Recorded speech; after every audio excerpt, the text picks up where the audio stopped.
Well, happy Thursday night, race fans. This is Adam LaVox here in the booth for the Boom Tube. Tonight we visit the legendary Bristol Motor Speedway here in the Thunder Valley, sitting on the east side of Tennessee, where East Tennessee meets West Virginia, just a town of 25,000. But every time the race cars show up here at this fabled facility, the action gets high, and the population of Bristol, Tennessee gets higher as well. Well, tonight we're looking for some crazy good action here for round number 7 of the Thursday Night Nitro Series, presented by SoaringLogos.com. And we hope you enjoyed the week off. And if any of you tuned in to Mr. Zach Miller's live stream, we very much appreciate that, and hope you had a good time watching a driver's perspective of the All-Star race last week. But we're back here for our normal broadcasting scenario for Bristol tonight. Tonight's going to be a night race, 250 laps here at this half-mile speedway. The last great Coliseum, as it's known to some, to longtime NASCAR fans, you'll know it as the world's fastest half-mile. Many legendary battles have taken place. Dale Earnhardt, Terry Labonte,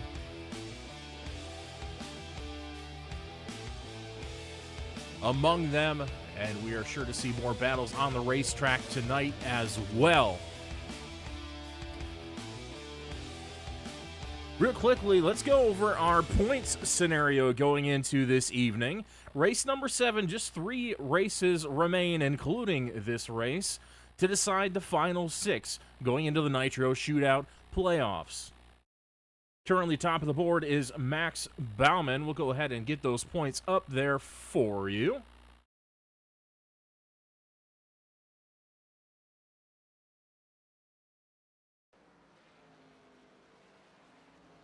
There we go. Max Bauman is currently the number 89 for Team Highlands Racing, sits atop the points chart with 203 points, narrowly maintaining that gap above Aaron Mack in the number 31. He's been slowly climbing his way up the ranks, now finds himself second place in the points standings with 191 points. Zach Miller, ever consistent, making every race count, up there sitting in third for BDM with 163 points, followed very closely by Jake Doffing for Snake River Racing. That number 13's been on a streak lately, all the way up to 4th in the points standing, and his teammate Dylan Schultz following right up behind with 159 points. Now here's where we're going to have to take a look at this battle. Remember, I mentioned the top 6 will move on to the Nitro Shootout playoffs. Currently, this battle for the last few spots in that top 6 is super, super tight. Look at this, just 10 points separating third. Less than. I can't math tonight, folks. It's close to 10 points separating third place and just outside that cutoff line in 7th. Currently, Alex Wiggins holds that position, has missed a couple races. We'll see if he makes the grid this evening. I am seeing him on the entry list. I take it back. So we should see that number 11 out on the racetrack making an effort to climb back up into that top 6 this evening. But very tight battle. 163 points in third place. That cutoff position, number 6, only 155 points. So any of those drivers potentially at risk of falling out of that top 6. I would say first and second, Bauman and Mack, pretty safe right now with about a 30 to 35 point gap over the rest of those contenders for that top 6 in points. But moving on down the board a little bit further, we got Greg Burchett sitting at 8th in that number 33 with 149 points. He's definitely going to be a threat for that top 6 as well. Devin Main's out for the rest of the season, but currently still holding 9th thanks to that stockpile of points he's gained in the few races he did attend. Barry Knapp in the number 42, back on track this evening, 143 points, tied for that 9th position with Maines. Down in 11th, Randall Peasley, and that number 63, carrying the colors of SoaringLogos.com, the series sponsor. He is down there in 11th with 136 points. Ryan Bailey right behind him with 122. Dalton Brewington looking to make some strides tonight in the point standings, sitting at 118.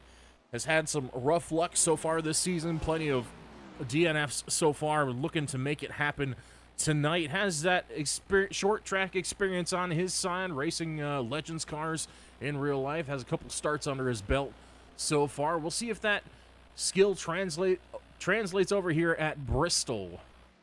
The high banks of Bristol, it's a different animal, and these cars are a lot faster, a lot more horsepower, but racing is racing, and when you're at a short track, if you know what you're doing on a short track, you can get it done pretty much anywhere.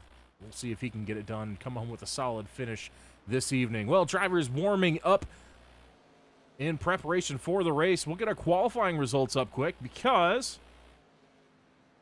that's going to matter a lot tonight because track position will be important. Sitting on top of the board with, pardon me,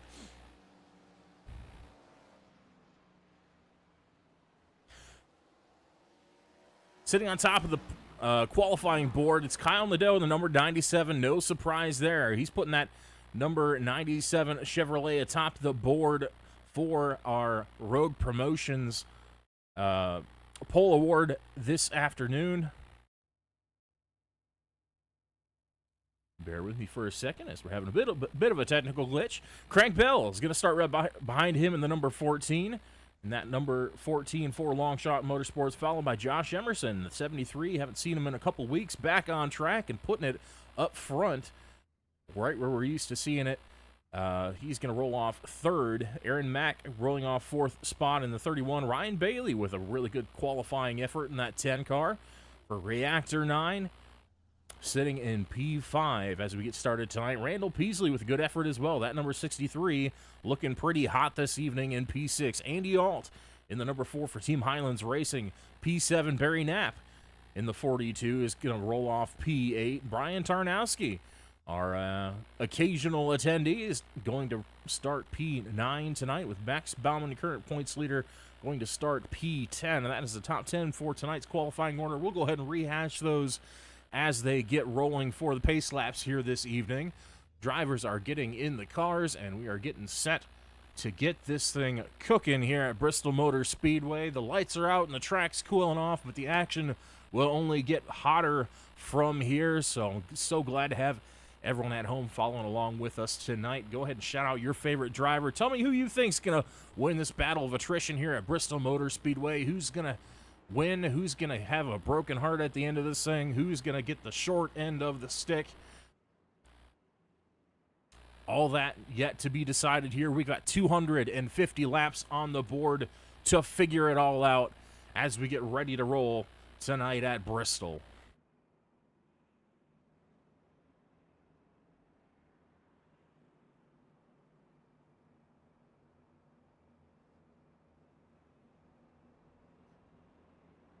$15 cars in the field this evening to decide tonight's race. Plenty of drivers to have a solid race. We're going to have the 11 of Wiggins actually starting from the rear today. We know he's always got speed. We'll see what he's got. If he can cleanly make his way up through the field and potentially contend for the win at the end of this thing. Drivers in the drivers' meeting definitely reminding each other that, hey, it's a long race. We got 250 laps to figure this thing out. You don't have to be the hero on the first lap. Keep it tidy, keep it safe. There are no fast repairs. There's no quick fixes here in this league. If you get the damage is done, and you could potentially be done if you're not careful. The lights are going to go out on the pace car, which means we are going green next time by.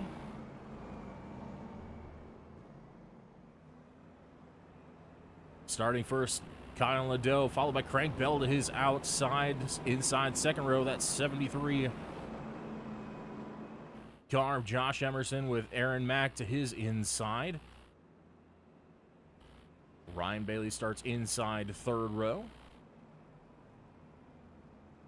with the 63, Randall Peasley to his outside. Andy Alt and Barry Knapp making up that fourth row. Bauman and Tarnowski, the fifth row, to complete the top 10 as pace car going to pull off shortly.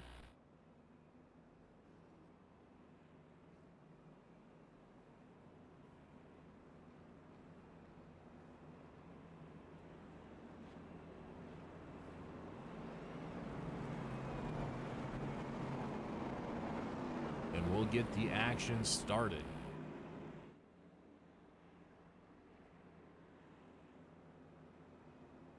Bigger than the race, big points implications on the line tonight. Less than 10 points separates most of that top 6. And there's a lot of drivers knocking on the door of that top 6, trying to drag some of these other guys out of there and place themselves on the top of the board. Pace car is off. Nadeau leads them down to the start. Good start by both cars up front. Nadeau gets cleanly away on the inside. The battle now for second. Crank Bell on the outside. He's going to cut to the inside of the 97. Kyle throws a nice block down there. Doesn't give him that inside lane. Single file, filing out really quick here already at Bristol. The drivers are all over it. And here comes the 14 to the outside, and Nadeau for the lead. Here on lap number 2, he's got a nose to the outside coming off turn 4 across the stripe. It's going to be Bell leading lap number 2. Don't look now. Here comes a 31. Gets just a piece of the wall coming off turn 2. Aaron Mack wants a slice of the pie up front. Side by side. Looks like he might be the next one to put Nadeau down a position. That outside lane proven to be fast here early.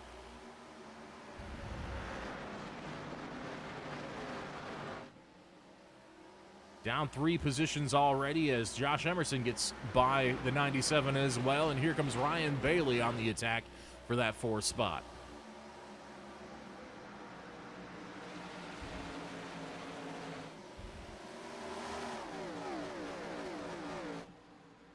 Up front, Aaron Mack puts it to the outside of Bell.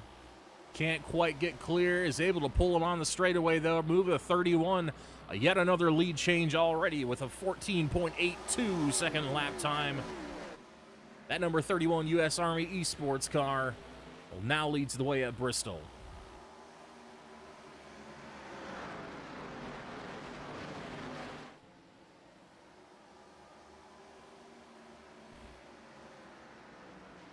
A rough day for several of these drivers at our last points-paying race at Lime Rock Park.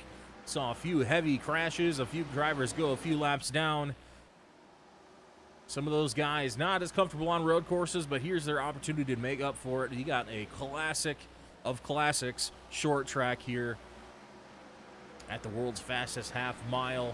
And I expect some of these drivers to do all they can to make up that points deficit they may have found themselves falling into after our road course race back in round number 6.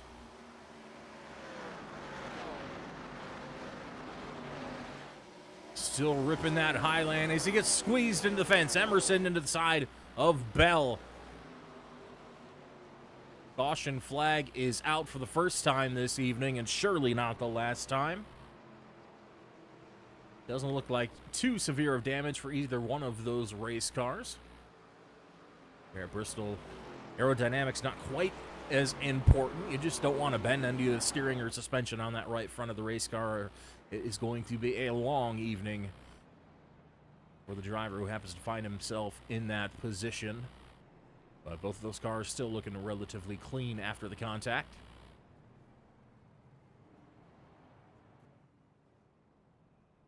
Lap number 12, early caution here tonight. Wasn't quite expecting one this early, but here we are. Lap number 12. Cautions breed cautions, as we've seen so many times before. So we'll have to see if we can manage to get a long run after this cycle. Not expecting too many takers here down pit lane. Tires still fresh on these race cars, and it'll get a good chance to cool off that General Tire rubber before we go green once again.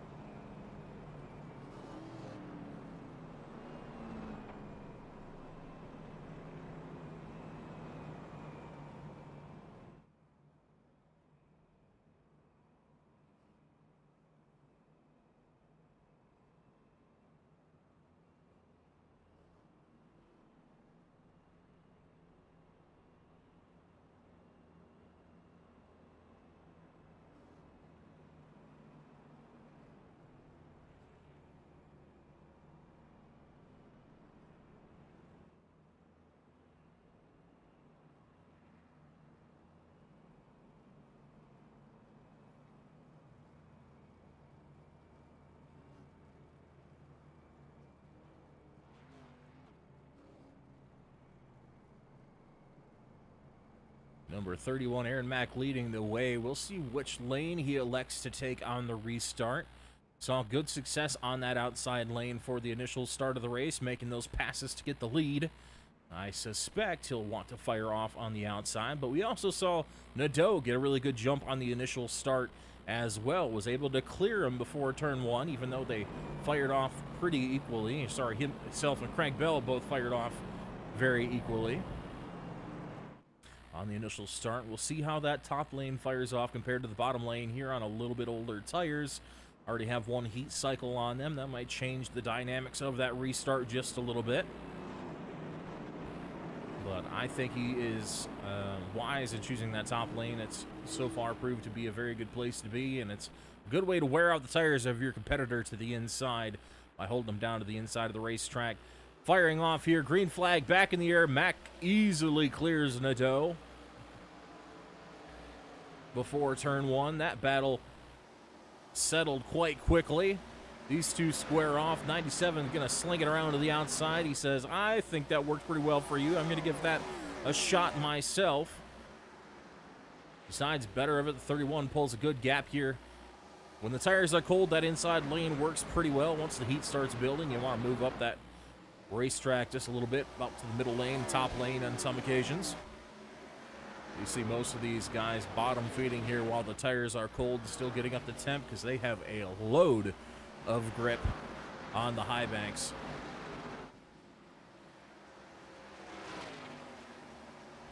This battle all but decided, but back here it's turning into a hornet's nest. Right now we got the 42 of Barry Knapp looking to the inside of the 14 of Bell, with the 10 looking on, looking for a way by Knapp in that 42. All these cars looking stunning under the lights here at Bristol.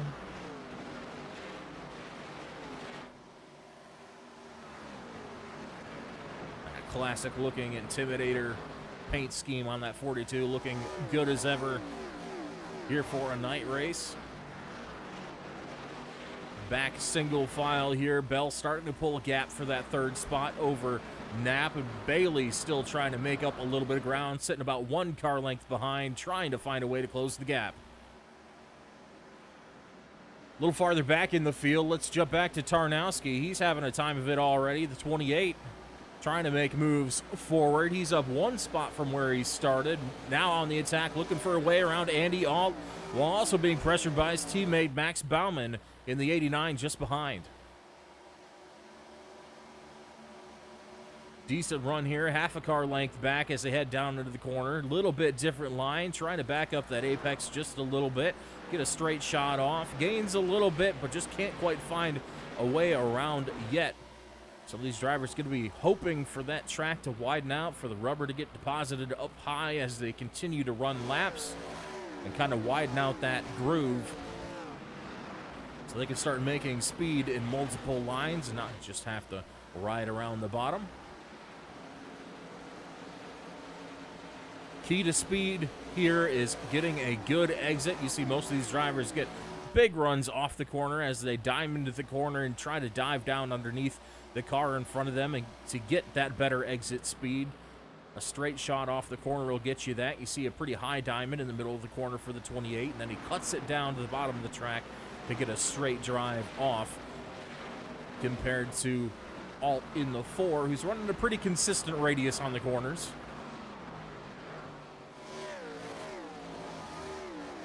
Tarnowski just not able to generate quite enough of a run to get alongside. See Baumann behind him, might push the issue here in a second. Possibly literally push the issue. Put a bumper to that 28. Say, hey, hurry up and get alongside him. Make some room, and I'll follow you through. Mentioned that 11 car started from the rear this evening. Here he is in the picture now in 10th place already after starting 15th.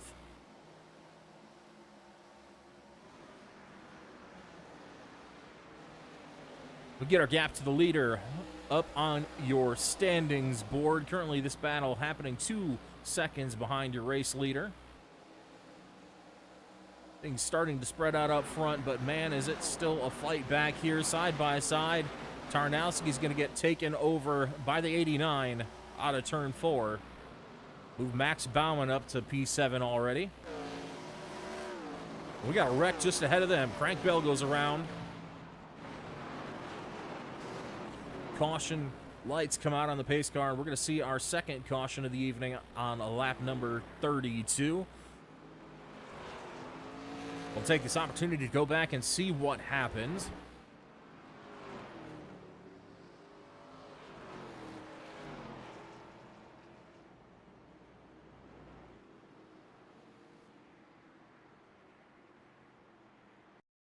Of course, via our Rogue Replay Cam. Thanks so much for Rogue Promotions sponsoring the Pole Award and the Replay Cam for us. Taking a look back at what happened. 3-car battle here. 38 gets in the fence a little bit. It's 3 wide off the corner. We see just gets too tight. It looks like the 10 gets into the 14 as the 14 tried navigating the middle to the inside of Zach Miller in the 38. And there just was not enough room to accommodate all 3 cars there, resulting in the caution. 14 looking a little beat up, but not too bad. I think he'll still be able to make some decent speed with that car.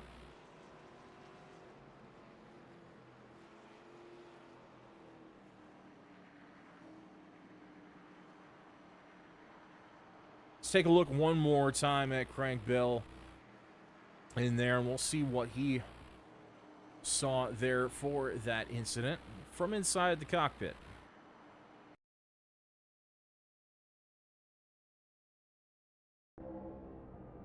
Down to the inside, you see 38 getting the fence a little bit, causes him to want to go to the inside. He cuts it down inside. Unfortunately, just not enough room for 3 cars.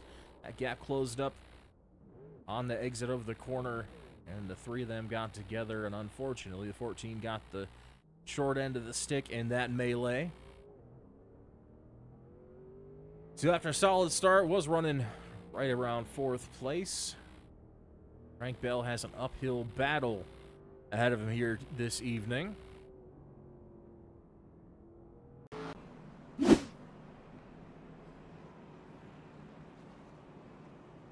Out front, still Aaron Mack leading the way, followed by Kyle Nadeau and Barry Knapp in the 42. It's like the 63, Randall Peasley going to take that 4th position, having a strong night here at Bristol. See some new paint on the number 63.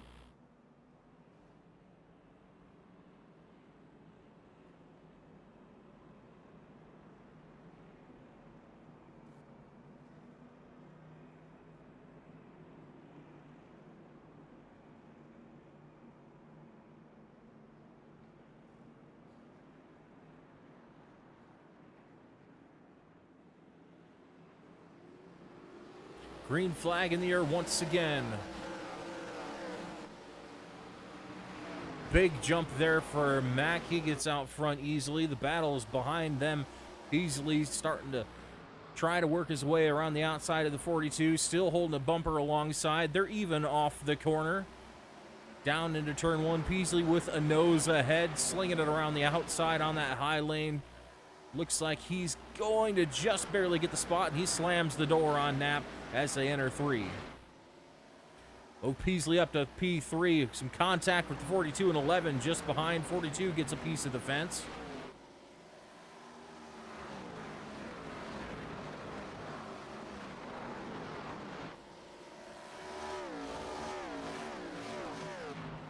Mack already out to nearly a second lead as the caution comes out once again.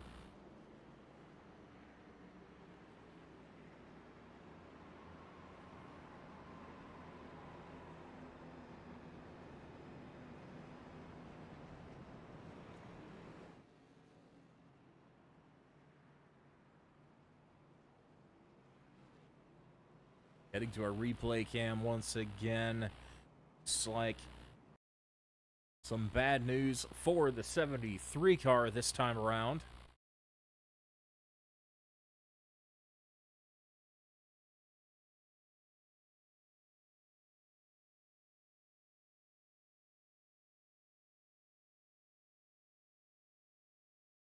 Taking a look at what happened back here.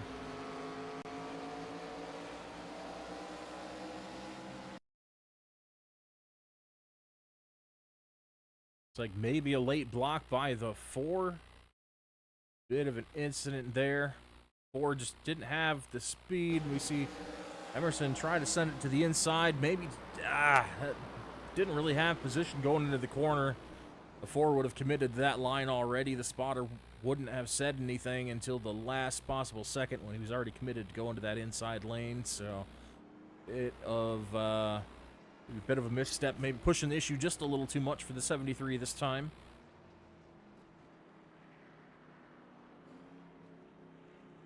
Feel free to debate in the comments if you're there. Who do you think was at fault for this one? They had the 73 get to the inside of the 4 at the last second. Bit of a dive to the inside. In this commentator's opinion, of course, race control is going to figure that out.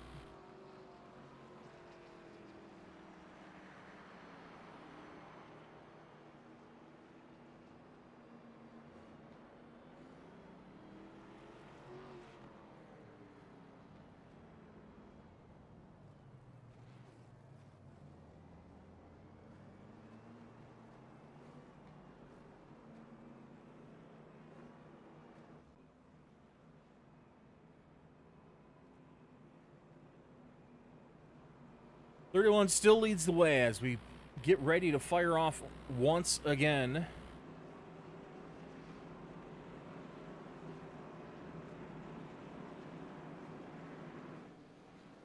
Off of turn 4 they come. Pace cars off.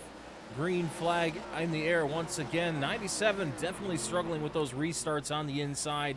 Maybe spun the tires just a little bit as we saw Peasley get all over the back of his car as well. Bit of a stack up on the inside. That's going to allow the 31 to just check out once again. The battle now for third. Knapp and Bauman going at it. Bauman to the inside. Knapp slinging it around the fence on the outside. Close racing off the corner between these two drivers. Bauman's going to have a tight exit here. That's going to allow Wiggins to get all over the back of that 89 car.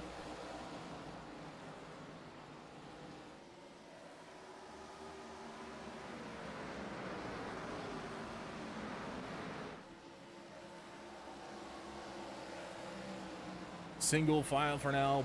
Bauman looking for a way around, trying to make speed on that bottom lane. You see the 11 trying to do the same behind him. Rather, the 11 searching. We've seen him take the high lane, the low lane, trying to find any way around this 89, make up some spots here. He's got the 63 bearing down on him for that 5th spot now. Peasley just behind him. We've seen Peasley favor the outside lane to make passes. Has to get that position first. Caution is out once again.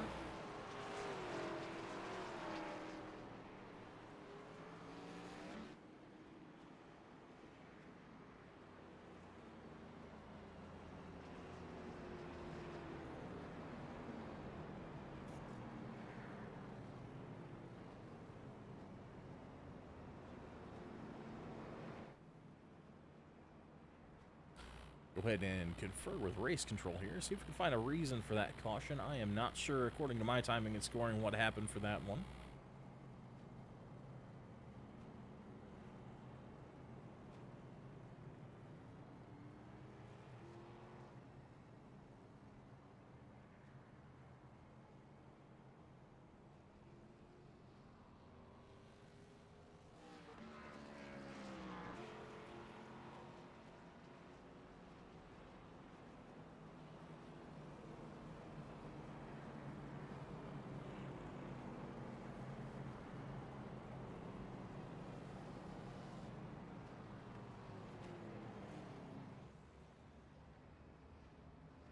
All right, looks like we're under caution this time for a spin by the 14. We'll see if we can navigate back in our replay and find that incident for you.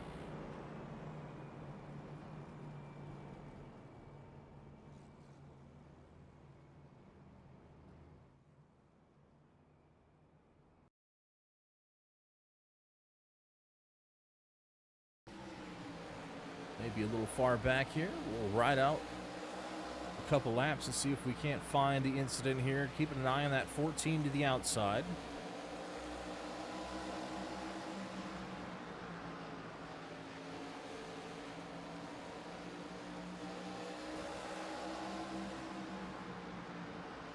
Nothing just yet.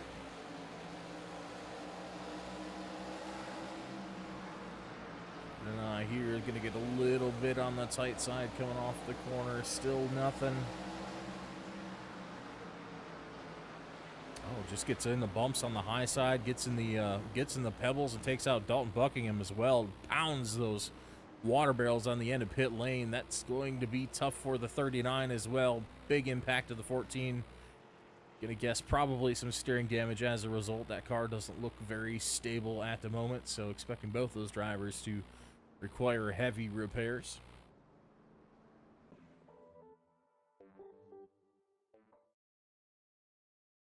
Aaron Mack leads him to the green once again.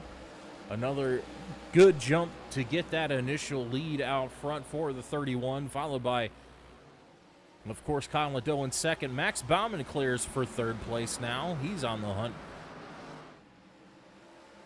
for second.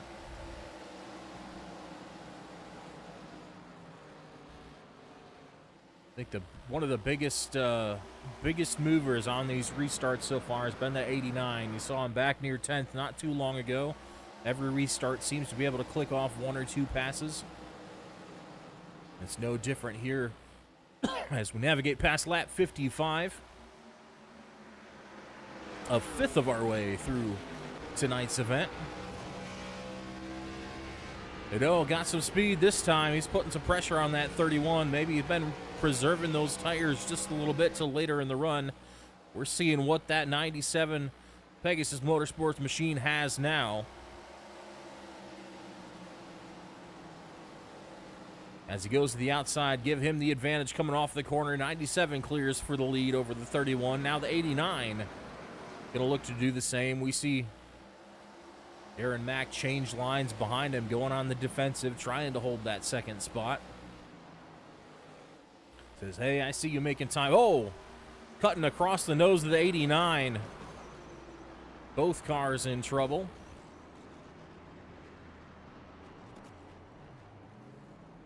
At 59 sees our, I believe, fifth caution of the evening already. This might be a long one. We're averaging about caution every 12 laps so far.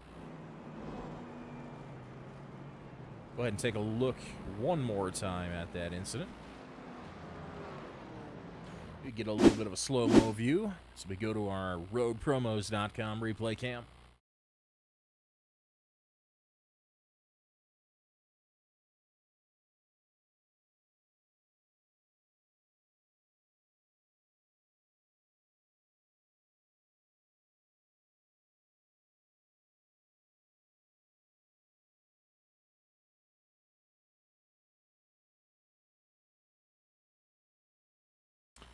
All right, let's go ahead and roll the footage here. We see the 89. We're riding on his fender in that number 89.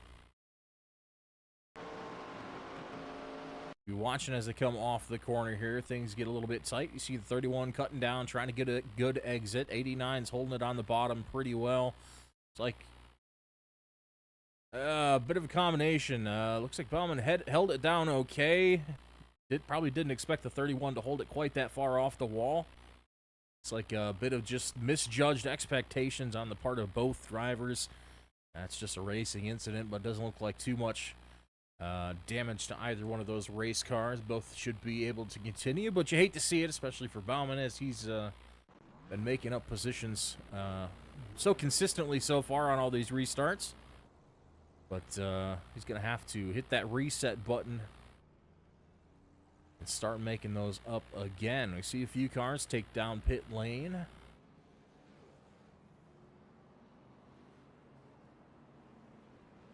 Their former leader, well, former second place, Aaron Mack, going to be among them after that spin.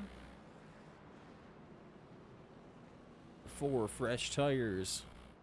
Fill it up with fuel, and that might alter their race strategies just a little bit. It'd be interesting to see how that plays out as we get toward the end of the race, now that they might be a little off sequence compared to the rest of the field. Currently 10 cars left on the lead lap. Tarnowski in the pits. He's currently running 1 lap down. Bell, Buckingham both out with that crash damage from the previous caution. Pace car pulls off. 97 and Nadeau is going to lead him to the start zone.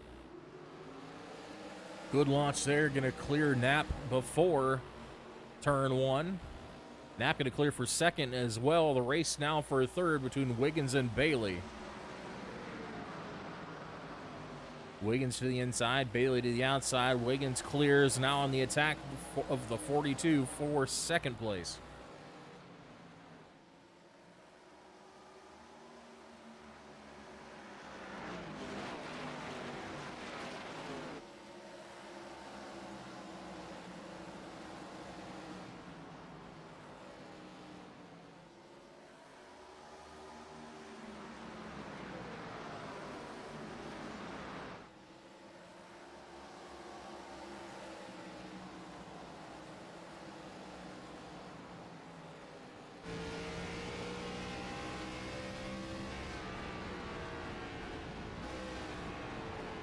Jumping back, this battle's still not calling down. We got Aaron Mack in 31 making up spots already.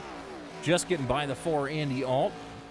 With the 89 of Max Baumann following right behind. He's going to make that pass to the outside.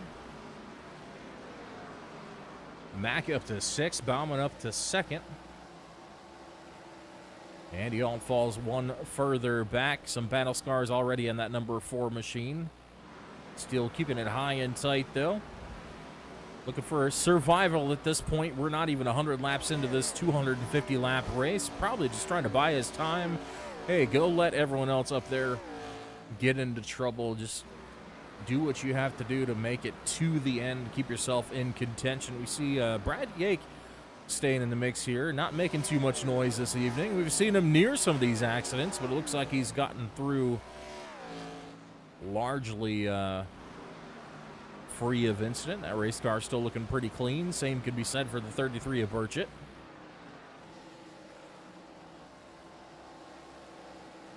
Aaron Mack just making the pass for 5th place now over the 63 of Peasley.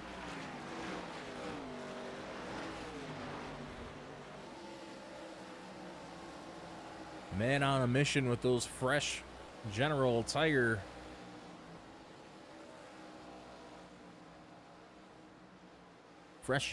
rubber on all 4 corners, and he's making hay here. Already moving back into the top 5. Little bit of right rear damage to that race car. Not going to affect anything here at Bristol. Aero not going to come too much into play. Can make you a little bit tight if you're following someone into the corner, but really it's not going to do a whole lot to you. So far, solid day for Ryan Bailey up here in the 10 car for Reactor 9 Esports. Solidly inside the top 5 for most of the evening so far. Currently runs P4 behind Alex Wiggins.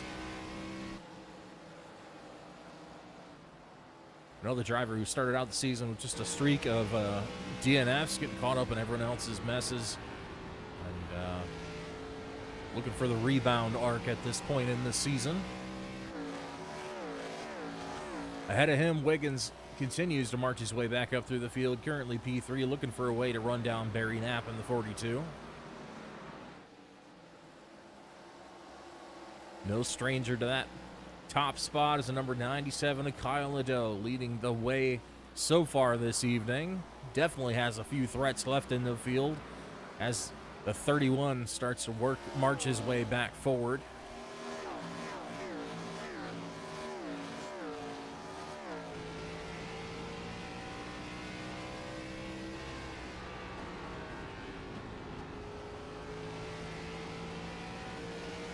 Closest battle on the racetrack right here for that second spot. The 11 and the 42 trying to make something happen. Wiggins searching all over the racetrack, trying to find some kind of advantage to make up a little ground. You see gains ground on entry here on that low line, but the 42 gets such a good run off. He pulls it right back out to 2 car lengths by the time they enter the next corner. See if Tarnowski plays a bit of a factor on the inside. He's got some damage to the front of that number 28 machine. That's going to force both the other drivers up high. Wiggins gets a little bit of a close look there. Closes up on entry, but that 42 is getting a good launch off the corner every time, making it hard to get alongside and complete the pass.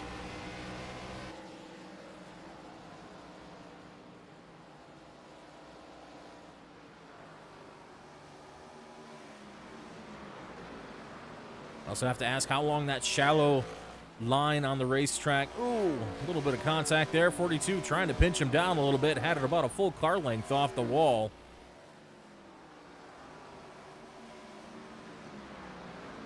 He's going to give up that spot, though. Maybe a bit of a, hey, my bad. Didn't mean to do that. Here, you can have the spot for now. Alex Wiggins now through to second place, setting his sights on that 97 of Nadeau. The gap currently 0.8 of a second.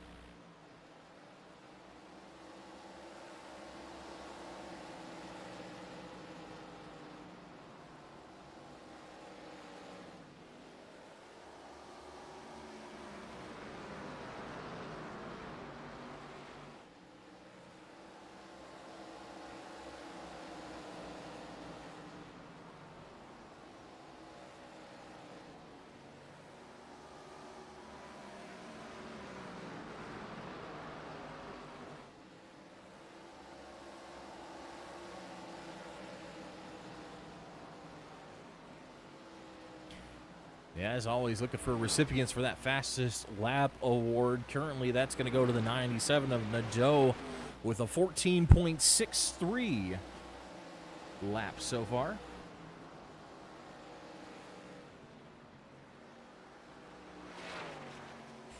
Put those best times up on the board for you. Nadeau with a 14.63. Everyone else very close behind. Aaron Mack very, very close behind with a 6.35. 14.5s after seeing practice. 14.5 is definitely very possible on fresh tires. If we get another caution and these leaders come down pit lane, that is definitely going to be on the table once again. It's something to keep an eye on throughout the evening, because that does mean bonus points. And with as tight as that race for the playoff spot is for the Nitro shootout, these drivers are going to need every single point they can possibly get. Gap growing another 10th out to 0.9. 9/10 of a second now for Wiggins, or for Nadeau over Wiggins, rather. Battle back for 5th, starting to heat up. Aaron Mack starting to get closed in on by that 89. Gets a little piece of the wall coming off the corner. The 10 running that high lane too, making it even more difficult to get by.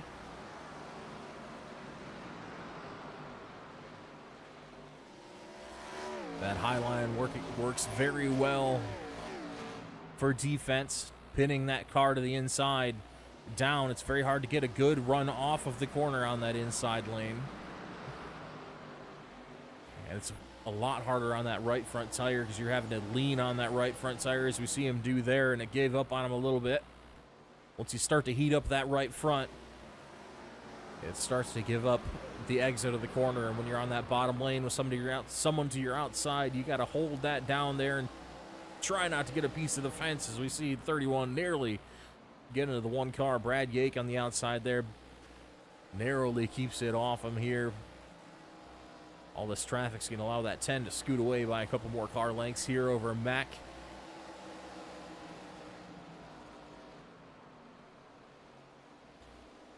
Right on board with Bauman here as he goes after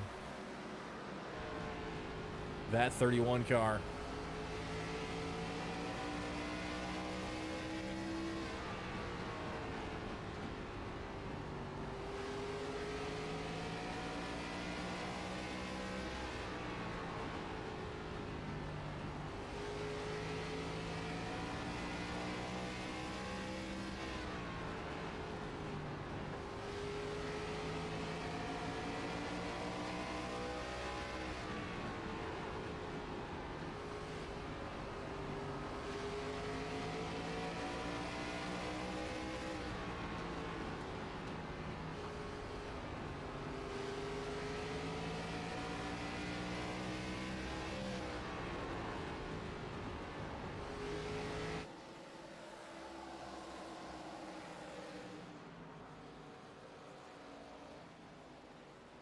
Bauman able to close up within half a car length, getting right on the bumper of that 31. Not able quite to find his way around. He gets good run through the middle of the corner, but then has to lift on several occasions to keep off the back end of the 31 as he keeps it down there trying to block that exit. 38 is Zach Miller. Looks like he might be on fresher tires looking for a way around this duo.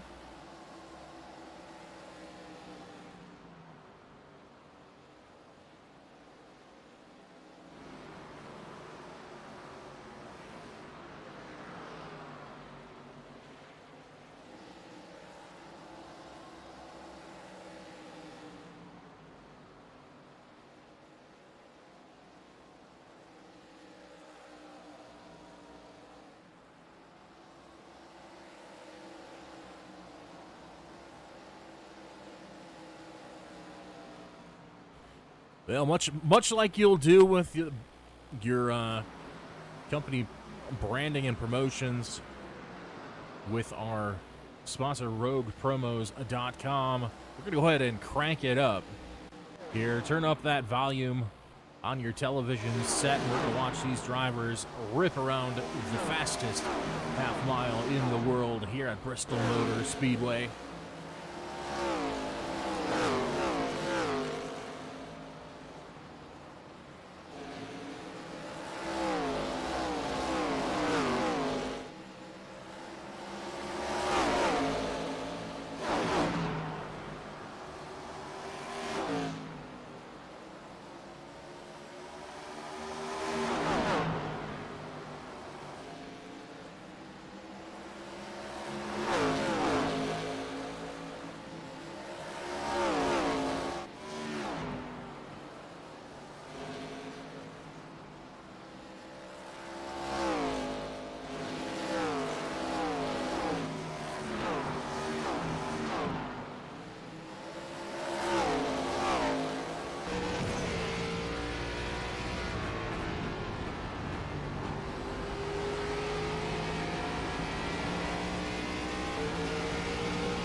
Side by side for the lead now. It's Wiggins to the outside of Nadeau, trying to make it happen. Can he clear him off of turn 2? And he's going to hand over that lead to the 11.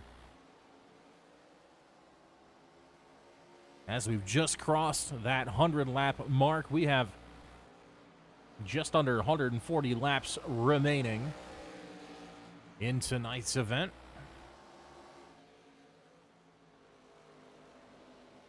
Good racing all around, slowly working his way up to that top spot, maybe reserving some tire. Was that 11 car chipping away at that lead? We saw it as wide as 9/10 of a second, but now he's starting to roll that bottom and pull away from the 97 of Nadeau, who has led about the last 50 laps so far this evening.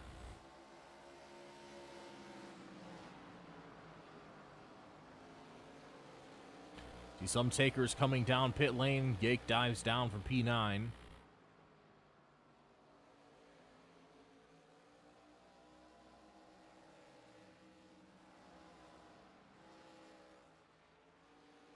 The gap continuing to grow. Now a half a second out between Wiggins and Nadeau.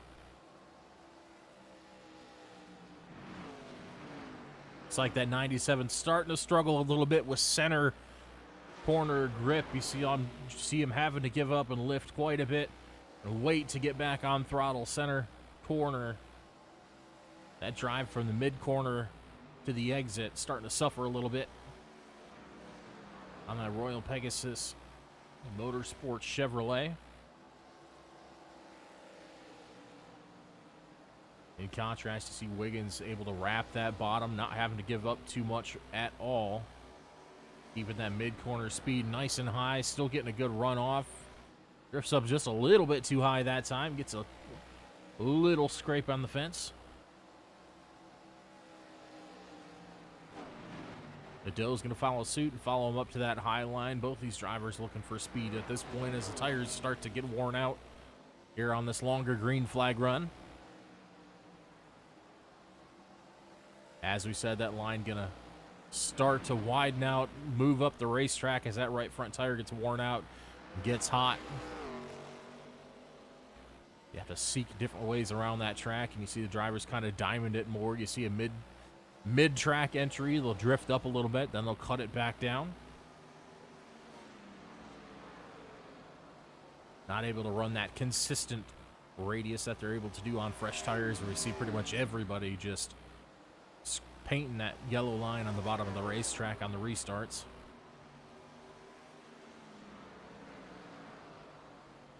This is the point of the run where it's really easy to lose focus and start to kind of falter in your driving and consistency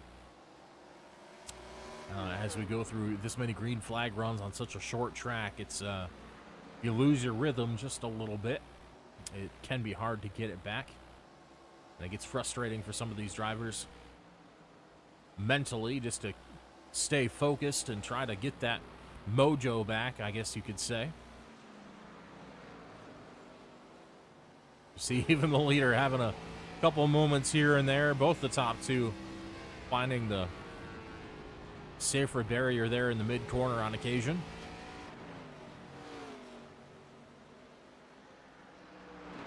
Finding the wall mid-corner isn't too bad. You're generally going slow enough, and you're already turning a lot, so in the wall mid-corner, not very bad. It's that exit wall that you really don't want to make contact with. You definitely risk knocking the toe out of the car and damaging that right front suspension, which is not what you want, because as bad as these cars are to drive on old tires, it is a lot worse with broken suspension as well. I can promise you that.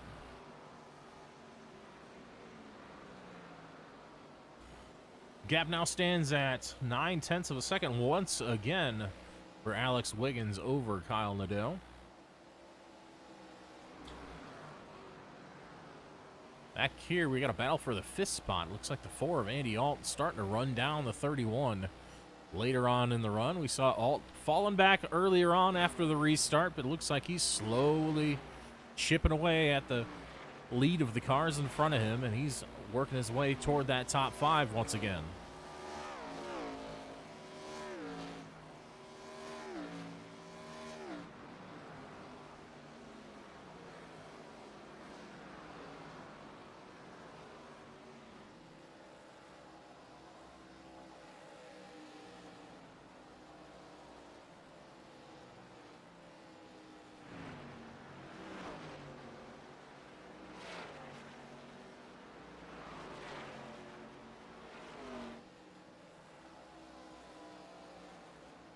Some of these drivers have yet to pit this evening. One of the 3 currently, as I'm seeing on timing and scoring. Alex Wiggins, last pit on lap 12, so he's not one of those 3, but just behind him, Kyle Nadeau has not come down pit lane yet this evening. So expect to see him within the next few laps of it. So we close in on the lap 150 mark. Next car in that group being Barry Knapp in 42. He has not seen pit lane yet, nor has Andy Alt in the number 4, who we were just talking about, making those tires last very well back there. You see, gets a little loose off turn 4, probably a little lower on exit than he intended to be. I'd rather have too much rotation at Bristol than not enough. Looks like he might be playing with that brake bias a little bit, keeping that thing rotating well, and it seems to be paying off as he's staying right with the 31, waiting for some kind of mistake that he can jump on. Well, we mentioned he hadn't seen pit lane yet, and Kyle Nadeau's going to bring it down for his first stop of the evening out of first place. Oh, sorry, second place. Finds himself down to that number 1 pit stall after winning our Rogue Promotions pole award for the evening. Alex Wiggins going to follow him down. We mentioned he pitted on lap 12, so very similar strategies for both of these drivers. having pit at similar times in the race, probably trying to close that difference just a little bit so they are on equal footing the next time they battle on the racetrack.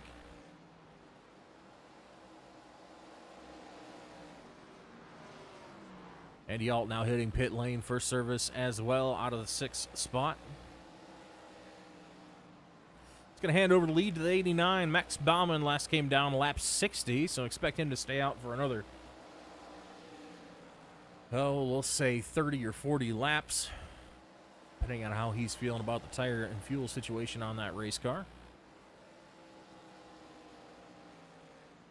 Lap time's pretty consistent. There is fall off here, but here being a night race, fall off is rather slow. These drivers still running around 15.4 to 15.5.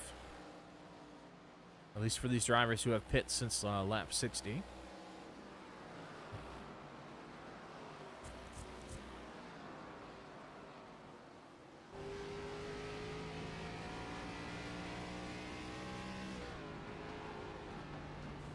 Evasive maneuvers there for Max Baumann. After the 10 bounced it off the... Sorry, not the 10. It looks like the 1 car bounced it off the fence. 31 Aaron Mack comes down for service. See how this shakes out.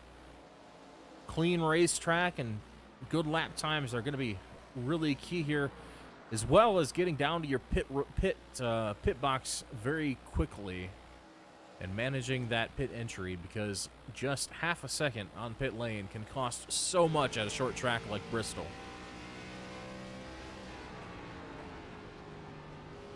These short lap times, half a second means a good chunk of a corner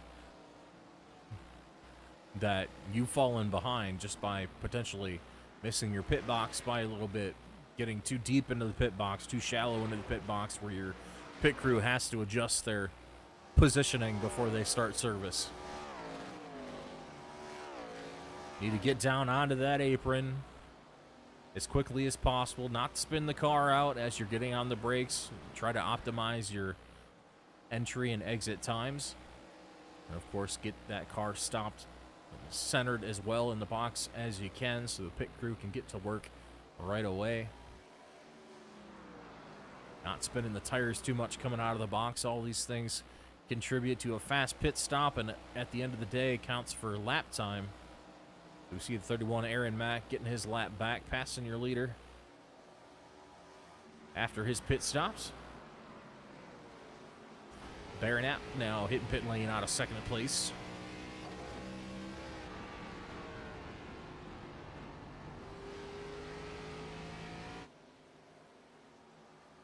Max Baumann going to be out for a while yet, but let's go ahead and take a look at this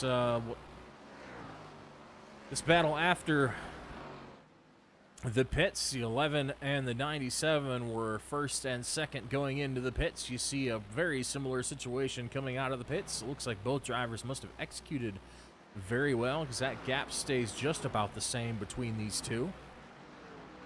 Came in with about 1.2 second gap between them, now 1.3, but overall very, very similar pit cycle times for both drivers. So great execution on both of their parts here through this green flag pit cycle.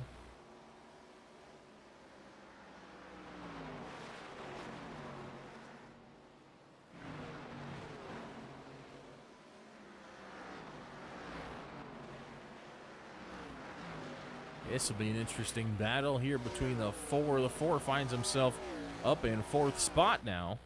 Gains 2 spots through that green flag pit cycle. These two drivers came in 10 laps apart, so the 42 with slightly fresher rubber on that race car. Ooh, going to get held up a little bit by Yake on the outside. It's going to compromise the exit speed of the 42. Has to lift a little bit to keep it out of the door of the 1 car. Lap traffic really starting to play a role in this 42 getting around the 4. If he's going to make this happen, he should do it quick while he still has that tire advantage to use. If he has to put himself into too many odd situations trying to get around him, he might burn the tires off that 42.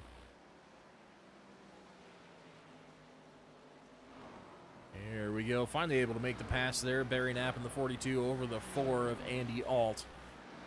Move Knapp up to the 4th position, working his way back forward. The 3rd place where he started, where he was running before that pit cycle commenced.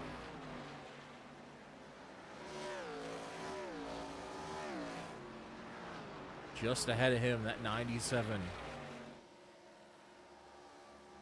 He had short run speed last run. We're seeing the same thing this run. 97 starting to take that gap to the 11 down.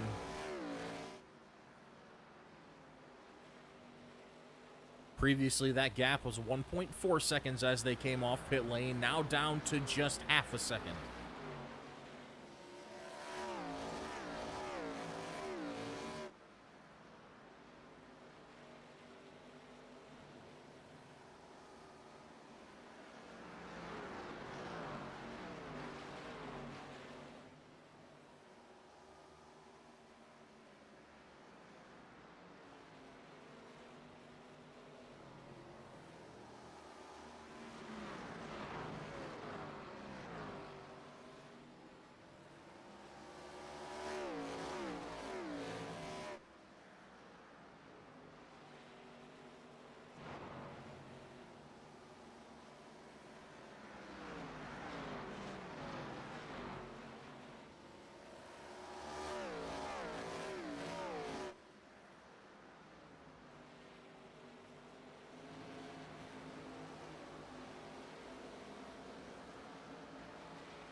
Once again, on fresher tires, seeing most of these drivers down there painting that yellow line on the bottom of the corner. Taking advantage of that extra grip as they're able to.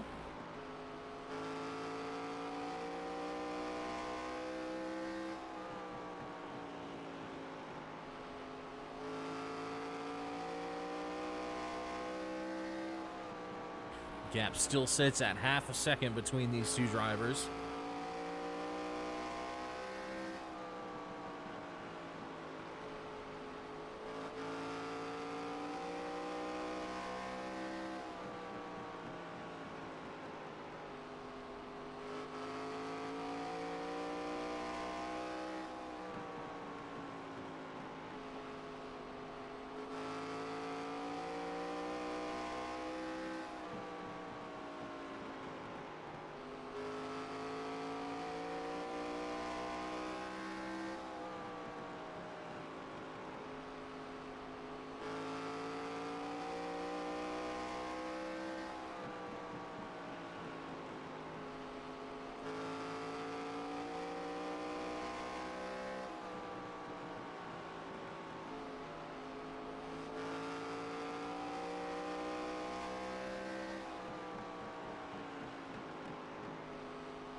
Short-lived charge for Nadeau. That gap now stretching out to 1 second between the 11 and the 97. Out front still Max Baumann, expecting him to come down pit lane any time now.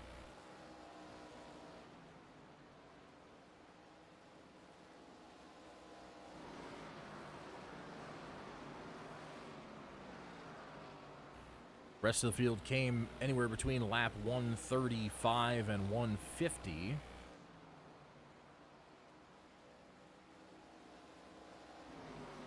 Max came down at lap 60 was his last stop. But currently, to click off 120 laps currently. So maybe another 10 laps, 10 to 15 laps. We'll see that pit window open up for the 89. See how this alternate strategy works out for him this evening.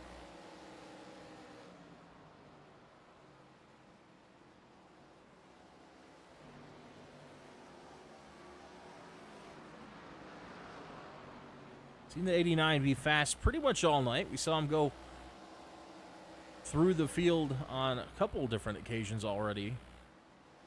But I'm not sure he's got the raw pace to hang with the 11 and the 97 just yet.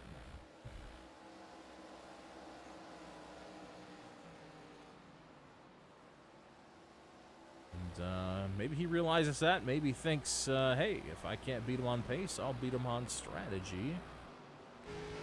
Try to play something different. He's got a little wiggle room to work with. Like we said, currently sitting at the top of the points board with a little bit of wiggle room over second place anyways.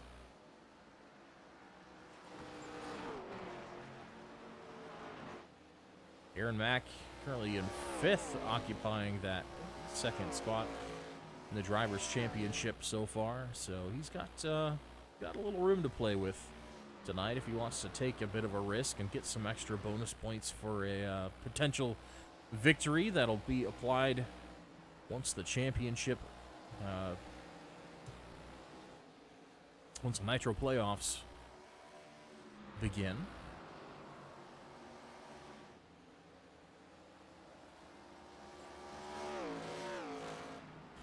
For anyone who's just tuning in, who hasn't followed along with us so far this season, it is a 12-race season. We're currently race number 7.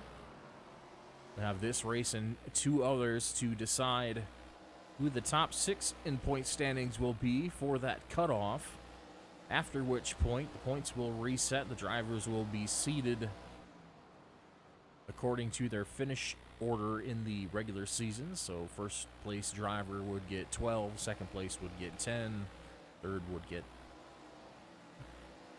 8 points, and so on. And each race win during the regular season nets you 3 bonus points, which will then be added onto that tally as well.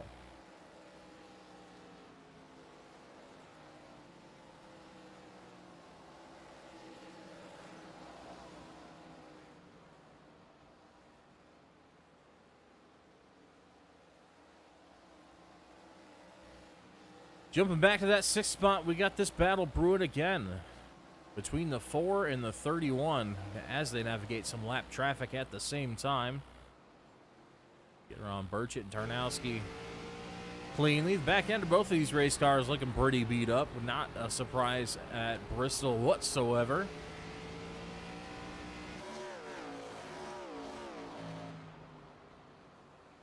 Both still hugging the bottom of the racetrack, making time down there. Very similar lap times between both these drivers. We got a 15.63 and a 15.56. Very, very close lap times, within a 100th of both of these guys. Finding a way around is going to be a whole different animal altogether. We've seen Alt get right there up on the back of the 31 on several occasions. Hasn't been able to make this pass happen yet.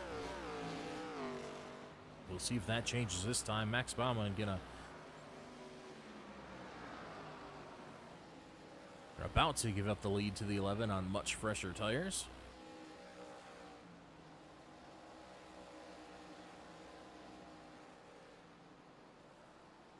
Bit of a skirmish there coming off the corner. Not quite sure what was going on there. Maybe a little bit of a lift to rattle the cage of the 89 there, coming from the 11.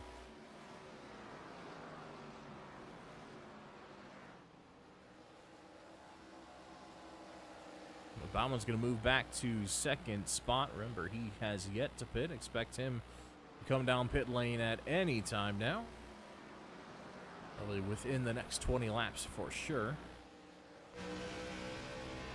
Jumping back to that battle for 5th, riding on board the 4 car, going after the 31. Gets a good run this time. Gonna stick it to the inside, not gonna quite have the momentum to get there. 31 gets right down on the door, trying to stick alongside. Momentum favors the high side. We'll see if the 4 can make it happen. Not quite. They're still dead even as they cross the stripe. Advantage to the 4. He's rolling the center of the track really well. You'll notice right in the middle of the corner, he gains up a lot of ground. 31 giving up a little bit, but getting a great drive off the corner. But the 4 is going to clear him this time.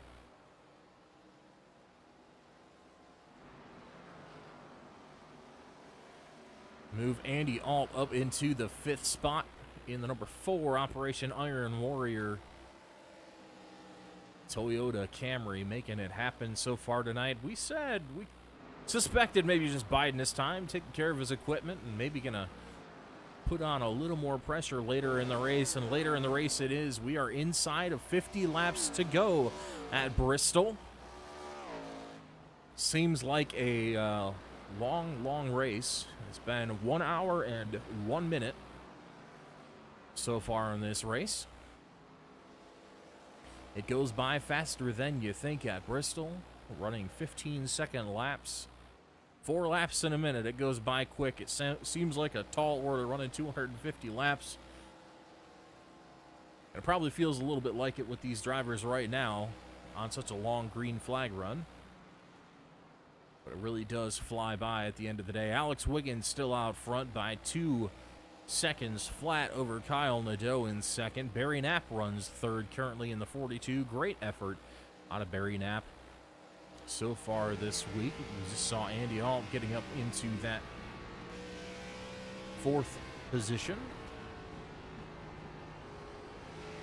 Max Baumann just leaving pit lane after running long. He is going to come down. He came down at lap 202. He's down to 6th position, which moved Alt and Mac up 1 position each. So Baumann back in 6th spot currently. Randall Peasley running 7th in the number 63. That's probably the cleanest car on the racetrack right now. I don't see a scratch on it. Greg Burchett with that Rogue Promotions sponsorship on the hood of his Royal Pegasus Motorsports Chevrolet. He's going to come down for pit service out of 8th position right now. Ryan Tarnowski hanging in there for 9th. Zach Miller currently in 10th position, with Brad Yake in the pits now running 11th.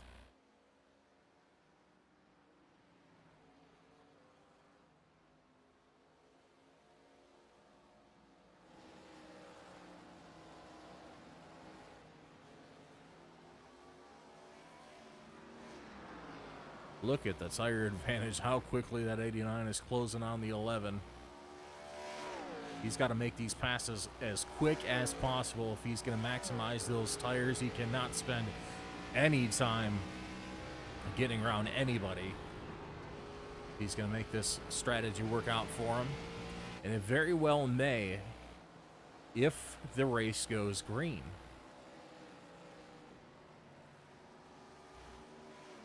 The rest of these drivers splitting the race right about in half. They should have fuel to the end, but they won't have the tire advantage. We saw they were able to run Max down on their fresher tires. Will Max be able to do the same? Will he have enough time to do the same with his new tires he just got on lap number 202?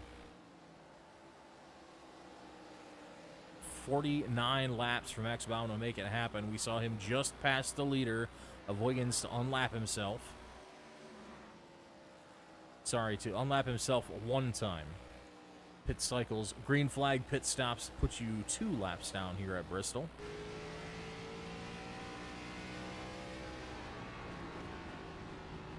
But to compare lap times, leader's last lap time was a 15.5.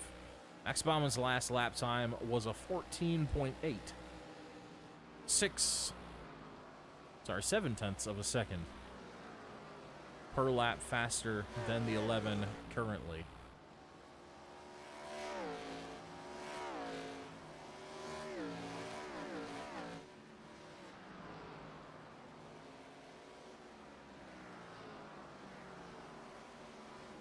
So potentially 25 to 30 laps. We could see him unlap himself. But I think what that number 89 is going to need right now is a caution flag to make this strategy work out. Because if he gets that caution, he will have the freshest tires in the field, assuming everyone else does not come down pit lane and tries to keep that track position. Right now, his biggest obstacle is the 42 and the 4. Both of them also one lap down, but ahead of him, should the caution come out, the 42 currently would be the recipient of the Lucky Dog free pass and would get his lap back, and that would be bad news for Bauman, who would then be trapped a lap down.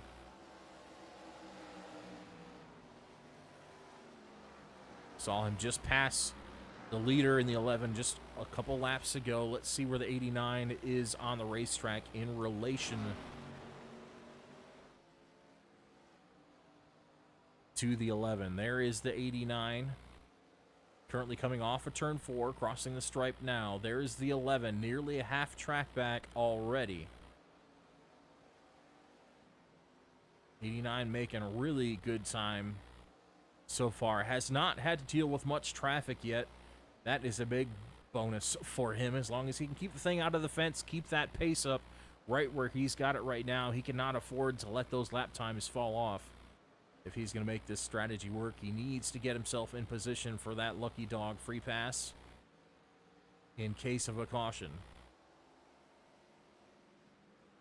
If caution comes out as he runs right now, all of this progress, this half a track he has put towards getting his lap back on the leader would be reset. He would start the tail end of the line and have to start that progress over again, but at that point he would have to deal with all the traffic as well. Navigating his way around Randall Peasley. Randall running pretty solid tonight in 7th spot.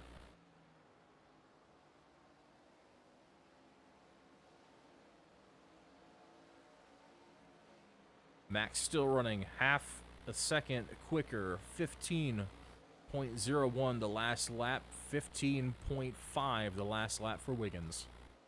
Consistently half a second a lap faster. Should be able to make it back around by the end of the race, but can he catch a break and get that caution?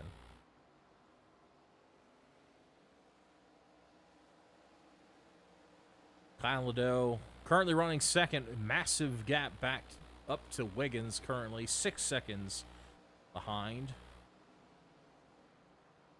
which will be a very large gap to make up. We see that car still from center to exit, still not looking the best. At least through turns 1 and 2. 3 and 4 look pretty solid. I think he might be losing just a little bit of time through 1 and 2 here. See Burchett starting to catch him a little bit as well, as we see Max Bauman coming in the picture now on those fresh tires, making ground. Gets around the 33 without issue.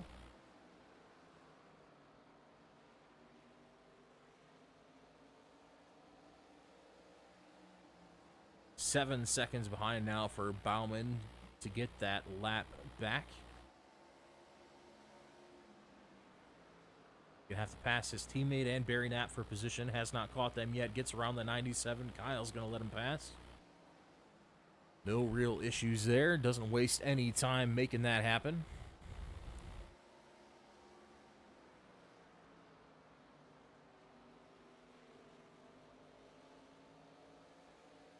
Racing around these other guys is costing him a little bit of lap time, though. Last lap of 15.4 for Bauman, having to navigate around the 97. You see how much that costs him, having to spend an entire lap passing somebody.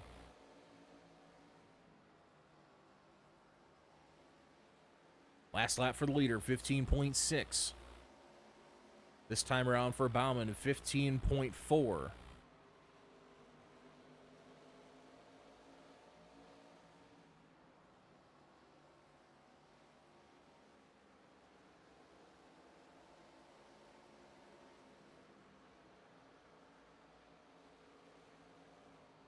Jumping up to third. Things starting to heat up just a little bit for that third spot. Look at that number 4 starting to enter the picture here. That will be for position if he can catch the 42 as we cross inside of 15 laps to go here in Thunder Valley.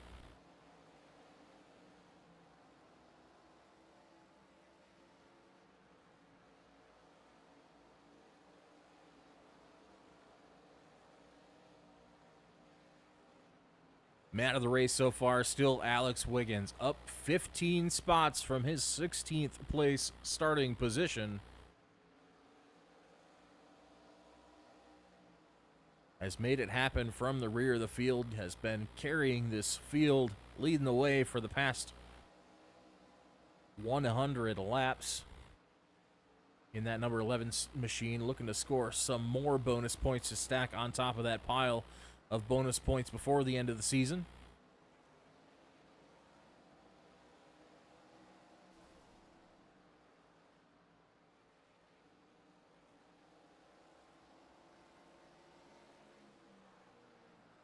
But with the races he's missed, he's going to have to climb his way. He's the first car outside the top 6, so he's got this race and a couple others to make it back inside that top 6, and I think he's going to do so tonight. He's currently 5 points behind Crank Bell, who is, of course, out with crash damage so far, so that should flip those positions, and we will likely see Alex Wiggins climb inside that top 6 in the points standings with tonight's win. They very well might clinch the most laps led on top of that.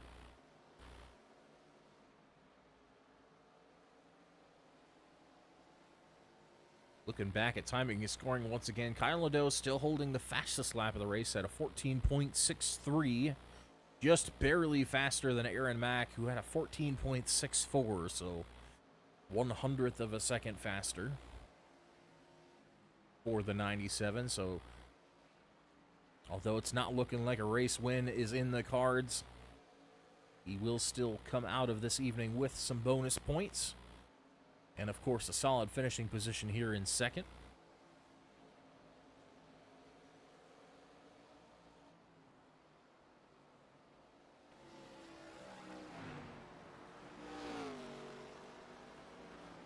Barry Knapp holding on so far for that third spot. Andy Alt running behind him. Max Baumann still hanging on to that 5th spot. I think he's burned the tires clean off that number 89 because his lap times are now matching the leaders at 15.55 for both he and the leader last time by.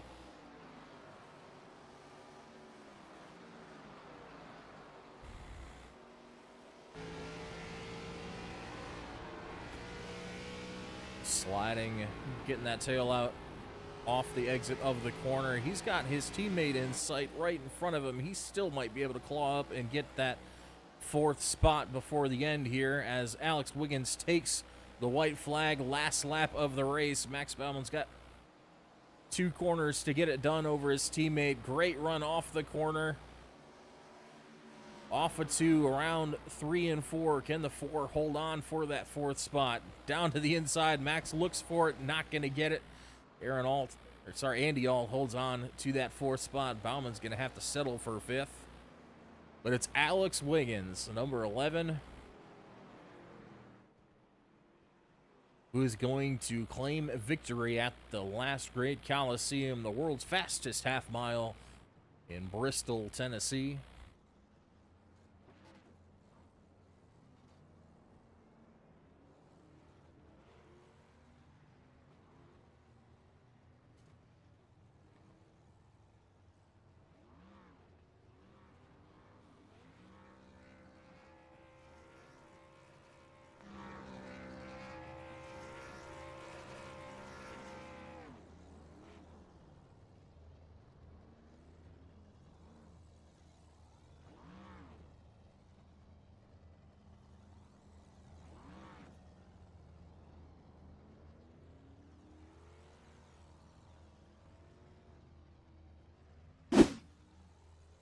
All right, let's go with a quick rundown of our race results. Go ahead and See what our final running order was. Of course, taking the win is Alex Wiggins in the 11, followed by Kyle Nadeau in second, Barry Knapp third, Andy Alt in fourth, Max Bauman fifth, Aaron Mack comes home sixth spot, Randall Peasley with a solid top 10 day in that 63. He's going to bring it home seventh. Greg Burchett comes home P8, Zach Miller P9, Brian Tarnowski P10, Brad Gake brings the number one machine back around in 11th spot. Ryan Bailey, after having a solid start to the race, encountered some trouble, ended up about 100 laps down to finish 12th. Crank Bell and Dalton Buckingham 13 and 14th, both out with crash damage. Michael Morkrid's going to finish 15th, and Josh Emerson 16th.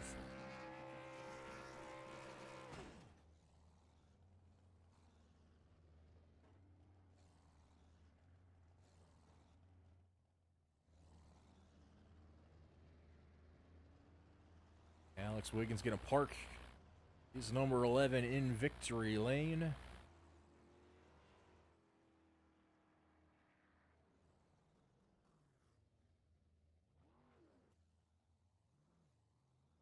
And we're waiting on them to stack up in the green room, and we'll get you interviews in just a moment.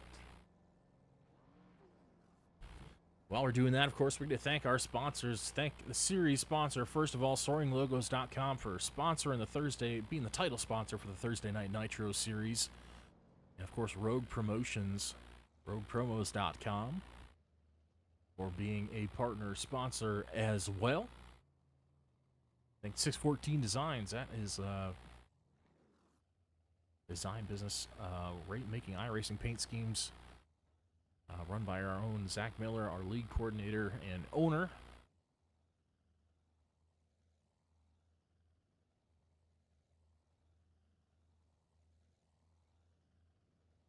All right, we'll see if we can get Alex in the booth with us here. All right, winner tonight at the world's fastest half-mile Bristol Motor Speedway is Alex Wiggins. Alex, how are you doing tonight, sir?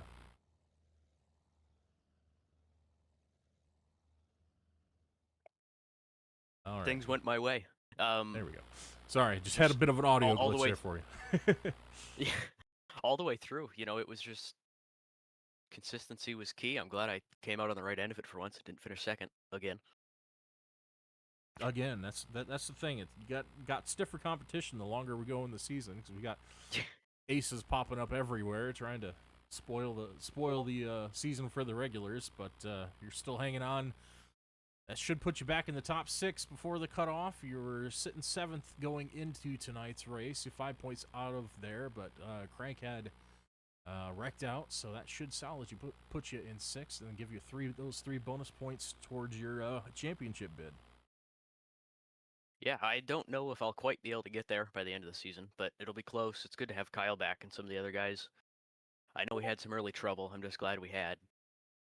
I don't know if you know the number, but a lot of laps to the end, green. Many laps to the end. I know we had at least, let's see, 160 maybe? Somewhere in that ballpark, yeah. Very close to 160 laps to the end. See, most people split it halfway. We saw Max try a bit of a different strategy, running long. Didn't quite work out. I mean, had a caution come out, things could have been a lot different, I think. But overall, it just stayed green. I think everybody just kind of fell off tire-wise, which really, they didn't fall off that hard. We saw everyone running right in the 15.5 to 15.7 or 8 range toward the end there. They just plateaued, and even if, after 50 laps, everyone was just running the same for the rest of the time. How'd that car feel out there? Did it get very tight? Was the right front wear too much of an issue, or did it feel pretty solid all night long for you? The wear, it wasn't too bad. The grip definitely fell off. It got tight center. You couldn't really do much about it. Just moving the brake bias where you can. But I noticed, like you said, Max on that long run, when he went extra long, he really didn't fall off that much.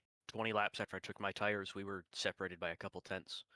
I know Kyle got held up on pit road, which is why I got a gap to start the second run. But Yeah, tire wear wasn't too bad at all things considered, how long we ran. Yeah, it might be somewhat due to the night race, but definitely glad this ended up being a night race. I know some people had run the official sessions for the week, and having a track be that hot definitely, I think, contributed a lot more to the wear than it happened to tonight. So I think it was overall a bit better race, and I think we probably would have seen a lot more cautions had the track been hotter. Yeah, it would have been nice, this track, I mean, when it got hotter, the top probably would have been a little bit more viable. It probably wouldn't have wore out the tires as much, but um, I think I'm looking at it here. I think me and Kyle were pretty much all on our own, and I think we just stuck to the bottom and didn't move around a whole lot.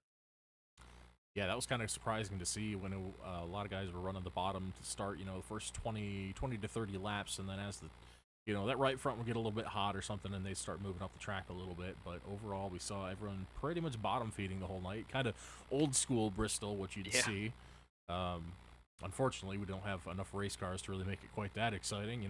Hey, so if you're interested in getting involved in the league, get a hold of us. Go send us a message on the Facebook page for Thursday Night Nitro Series. Get involved. We're more than happy to accept skilled racers, even this late in the season.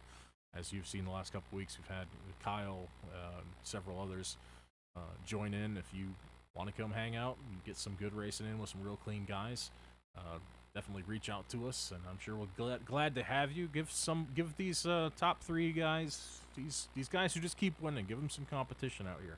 Alex can't be the only It's one nothing. doing it. Yeah, it's nothing serious. We're just here having fun. For sure, and that we do. Um, but yeah, just congrats on a solid race. You did what you had to do. It looked like maybe you had a little bit more long run speed. I see Kyle fired off pretty well. It seemed like the first 40, 50 laps in a run, but then I don't know if it was his tires or a little bit better line on the long run, but he seemed to be struggling from center off, and you were making some pretty good gains in 3 and 4. It looked like longer in the run. Is that what you were seeing, or were you just kind of adapting to what he was doing and trying to do the opposite? Where do you think your advantage was? Definitely the long run.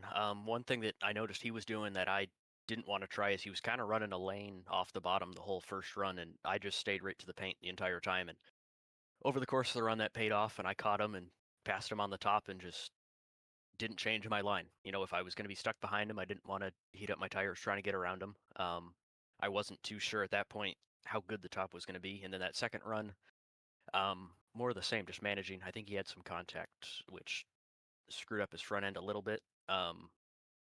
But just trying to manage, just don't leave the bottom, right? There's no reason to go to the top when I was in the position I was. So just consistency is really all it was. Well, it's good insight, especially for some of our viewers wondering why guys weren't really moving around as much as we kind of expected in pre-race. But that's some valuable insight and definitely some useful insight for you as you went throughout the race, because it paid off and you came home with the win. So congrats on another one. We're stacking up plenty of bonus points for the Nitro Shootout playoffs. So we'll go ahead and let you go for the evening, but thanks so much, and congrats again on the win. Great race tonight by everybody. It was pretty close. That long last run, I think, really kind of sealed the deal for you there. Yeah, thank you. It was fun. Yeah, we'll give you the floor for a second. Anyone would like to shout out or anything like that before we let you go? Just you for the broadcast, everything that you do behind the scenes, and all the admins that make this happen, and Justin for doing race control. Definitely. Thank you, Justin, for doing that for us. Awesome to have that every week, and thanks to our sponsors for coming on board and making that possible.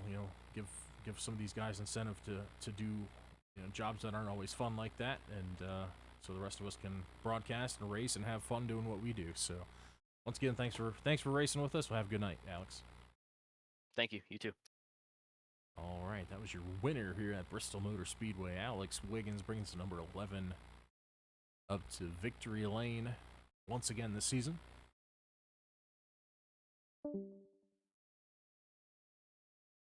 All right, we get our second place finisher, defending season champion Kyle Nadeau. How you doing tonight? Well, I'm all right. How are you doing?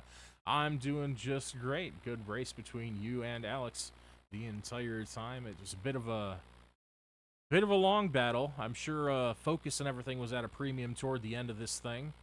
And trying to stay consistent over the long run, especially as the tires started to give up on you, and everyone seemed to be searching different lanes, trying to find some kind of advantage, but really it was so hard to find because we saw pretty much the exact same lap times top to bottom on the timing and scoring tower at the end of this thing. So how'd your race go tonight? Oh, it was going pretty good.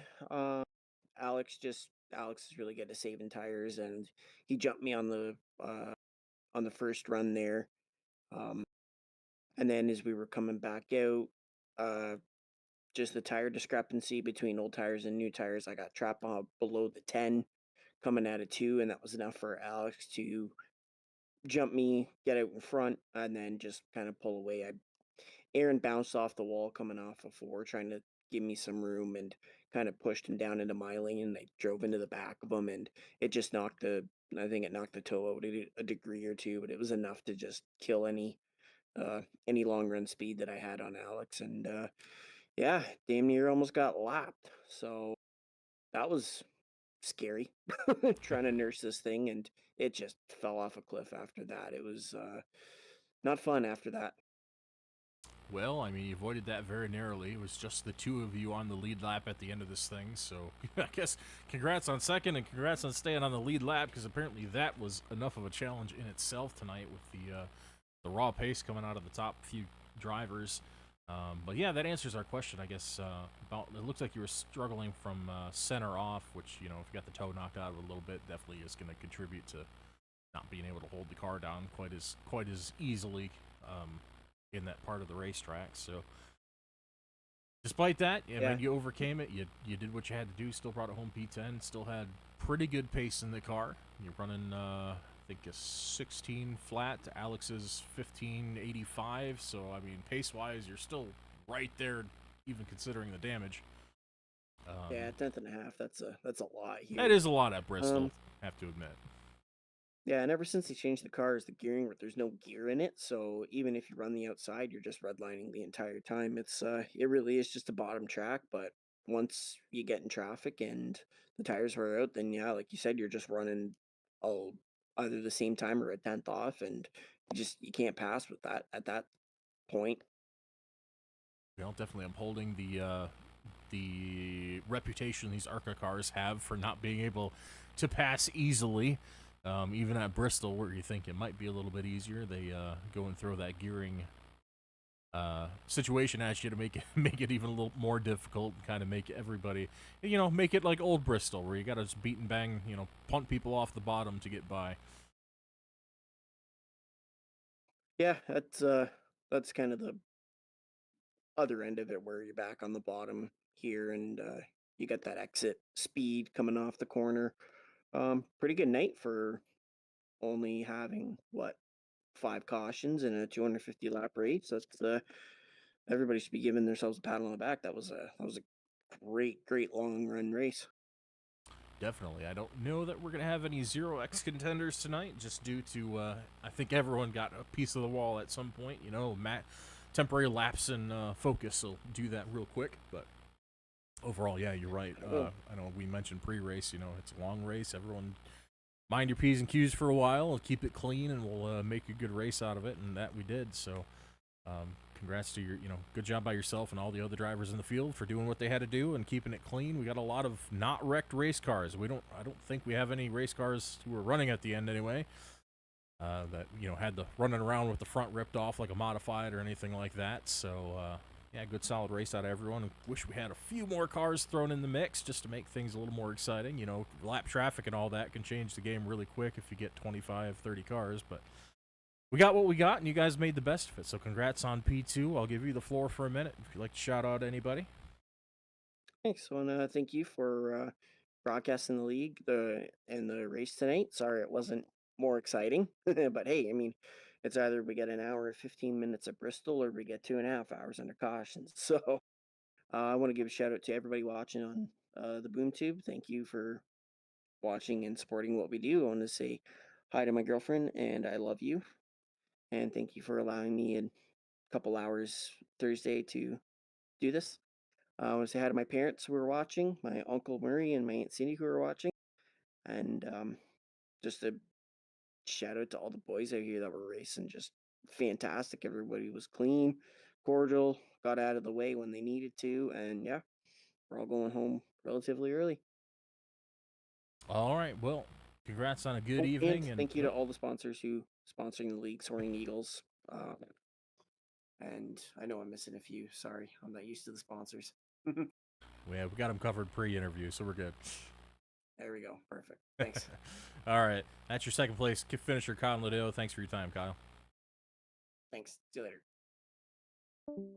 All right. Third place finisher, the number 42, Barry Knapp. Kind of had a quiet night, but overall, pretty solid night out of the 42 altogether. Had good pace all evening and just kind of kept quiet. Didn't really see you tangle with too many people and, get yourself in any hairy situations. You just did what you had to do, kept your head down, and came home with a solid finish. So take us through your evening, Barry.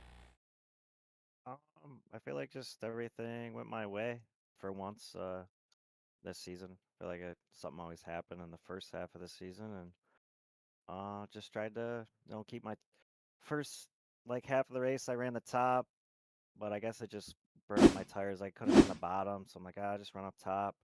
But I kind of chewed up the tires a little bit too fast, so I come down and pit, and I'm like, man, I'm just gonna run the bottom, and I felt like it was better. I just couldn't catch the 11 or 97. I guess I just waited to pit too long after they did. I got myself a lap down, I guess. Yeah, it seems to be kind of the same strategy call for yourself and the two guys behind you as well. Just running long. Had you caught a caution, I think it would have been a very different race at the end there, but that just didn't come with the small field that we had. But I mean, you were right there. You set yourself up to have that shot, regardless. But hey, you still came home P3, had a solid race all night. I think you probably have the cleanest car in the field, by the looks of it. Not too many scratches on that really good-looking Intimidator-esque 42. Yeah. Probably the best car best looking car under the lights tonight, at least by my opinion. Thanks, appreciate that. But yeah, any strategy keys for you? Did you see? I know a lot of the guys. Some guys thought tire fall off was a big issue. Some sounded like maybe it wasn't so much. After the first 20 laps or so, it seemed to even out. What was your take on the race? I mean, I felt, obviously I feel like everywhere you go, the first 10 laps are the best, and then you feel it fade in where you just can't get back on the gas fast enough. So, but you just try and, like for me, I just steady pace and just try not to, ruin that right front.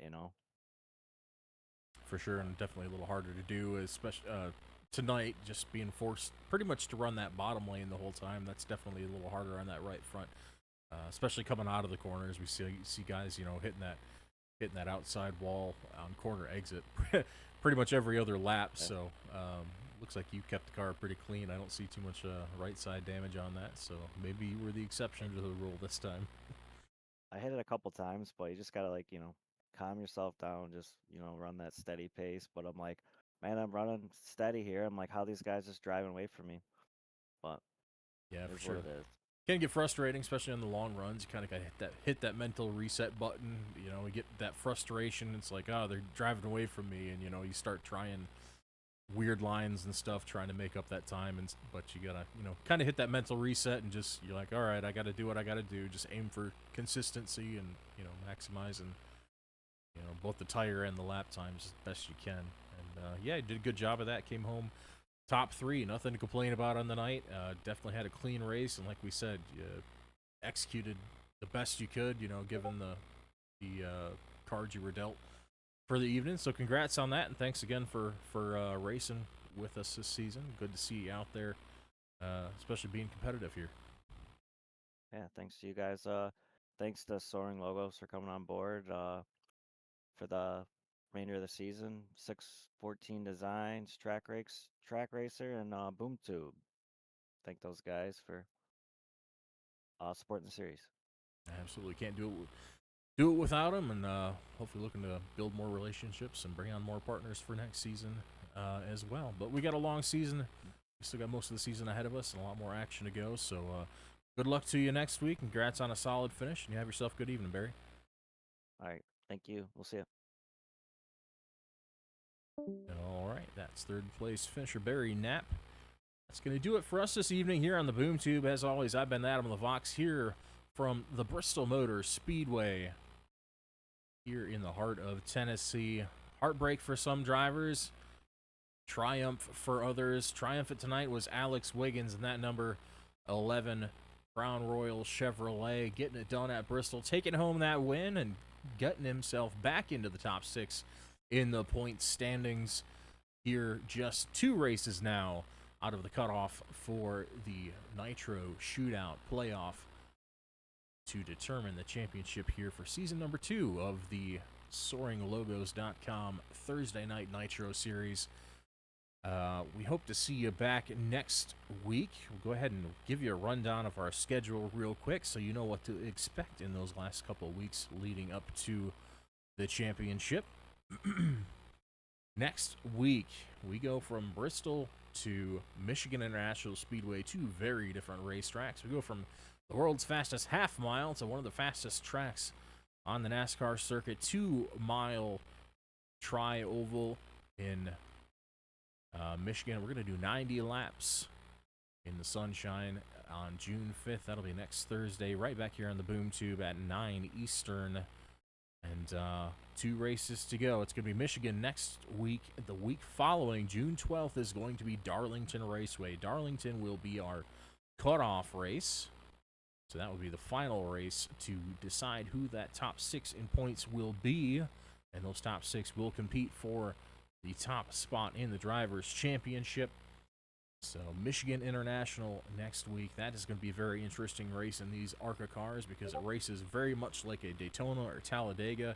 Everybody stays real tight together because of how strong the draft is and the speeds that they're running in these ARCA Menard Series cars. So that should be a very interesting race. It'll take a very unique skill set out of some of these drivers to be able to pull something like that off, and you're going to have to be on top of your game the whole time in order to be successful. And of course, the same goes for Darlington. Darlington is a very odd racetrack. It's kind of egg-shaped. The corners are 2 different radiuses. The line, the preferred line is up top, right against the fence through 1 and 2, and much of the same in 3 and 4. Drivers have to be on their marks, or else they could meet disaster in that outside wall at the Lady in Black. And it's going to be a very exciting couple races on the home stretch towards the Nitro Shootout. So be here for those. Once again, every Thursday night at 9 p.m. Eastern Time. We'll hopefully see you right back here next week for that race at Michigan. But until then, as always, I've been Adam LaVox here for the Boom Tube. I hope everyone has a great evening and a great weekend coming up. A happy Friday to you tomorrow, and we will see you next time.